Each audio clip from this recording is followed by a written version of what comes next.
Em novembro de 1995, o Banco Central do Brasil descobriu algo que não deveria existir: 120 mil clientes completamente fictícios. Nomes falsos, CPFs falsos, contas falsas, tudo criado para esconder um buraco de 7 bilhões e meio de reais. Era o maior esquema de fraude bancária da história do Brasil. E o banco que cometeu esse crime era o quarto maior do país. O Banco Nacional não era uma instituição qualquer.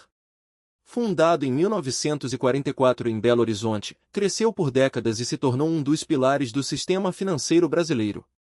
Nos anos 80, tinha agências em todo o país, financiava grandes empresas, e era considerado uma das instituições mais sólidas do varejo bancário nacional. Ninguém suspeitava do que estava acontecendo por dentro. O problema começou nos anos 80, com a hiperinflação.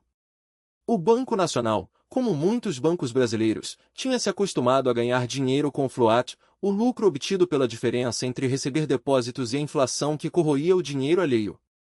Quando o Plano Real chegou em 1994 e a inflação caiu de 3.000% ao ano para menos de 20%, esse modelo inteiro desapareceu da noite para o dia. Para esconder os prejuízos crescentes dos anos pós-Plano Real, a diretoria do Banco Nacional criou uma solução criminosa. Eles inventaram clientes. 120 mil contas de pessoas que não existiam receberam créditos fictícios, empréstimos que nunca foram dados, pagamentos que nunca foram feitos. Com isso, o balanço do banco continuava mostrando ativos saudáveis.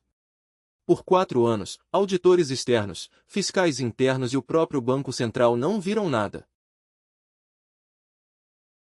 A fraude era de uma escala difícil de imaginar. O buraco real do banco era de aproximadamente 7 bilhões e meio de reais, em valores de 1995. Corrigido pela inflação até hoje, isso representa mais de 100 bilhões de reais. Para contextualizar, o Banco Nacional tinha que criar o equivalente a inventar uma cidade inteira de devedores para esconder esse rombo. A fraude veio à tona em outubro de 1995.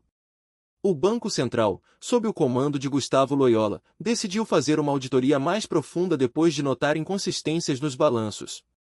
O que os auditores encontraram foi aterrador.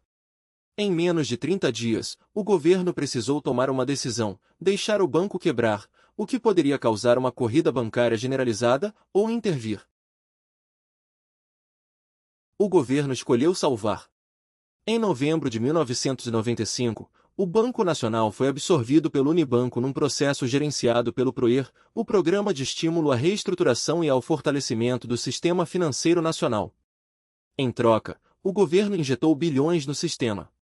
No total, o PROER custou cerca de 20 bilhões de reais aos cofres públicos para estabilizar o sistema bancário brasileiro, dinheiro que saiu do bolso de todos os brasileiros. E os responsáveis pela fraude? Os controladores do Banco Nacional foram indiciados criminalmente. O patriarca da família Magalhães Pinto, que havia fundado o banco décadas antes, não chegou a responder pessoalmente, havia morrido em 1996. Seu filho foi processado. Mas, como acontece frequentemente no Brasil, os processos se arrastaram por anos.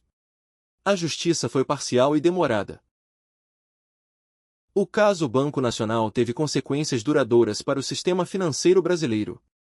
Levou a reformas na supervisão bancária, aumentou a transparência exigida nas auditorias, e foi um dos gatilhos para a consolidação bancária que se seguiu nos anos 2000, quando os grandes bancos públicos e privados ganharam ainda mais poder. Ironicamente, a crise bancária dos anos 90 criou o oligopólio bancário que existe até hoje. O Banco Nacional é um lembrete de que fraude bancária não é coisa de país subdesenvolvido, é coisa de sistema sem fiscalização adequada. E quando acontece em grande escala, quem paga a conta nunca são os responsáveis. É sempre a população. Se essa história te fez pensar, compartilha com alguém.